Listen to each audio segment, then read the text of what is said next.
સુરેન્દ્રનગરના પાટડી બજારના રોડ પર 4 લેન હાઈવેના ખંડિત નિર્માણ કાર્યને લઈને સ્થાનિક લોકોનો રોષ ફાટી નીકળ્યો છે। મોડી રાત્રે અહીંના લોકોએ વિરોધ નોંધાવી આંદોલનની ચીમકી આપી। ઉલ્લેખનીય છે કે પાટડી સુરેન્દ્રનગર 4 લેન હાઈવે નિર્માણની કામગીરી મહિનાઓથી ખોરંભે પડી છે।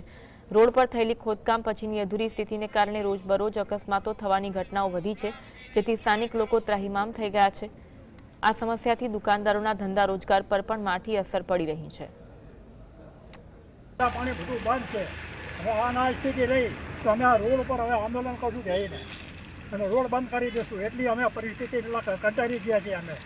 અને તમે જુઓ કેવી પરિસ્થિતિ અમારી, પણ અમારે શું કરવું હવે? એમને ફોન કરીને કહીએ છીએ કે આજ પૂછશું કાલ પૂછશું, કોઈ અમે ઢોકાવ જ નથી આવતું।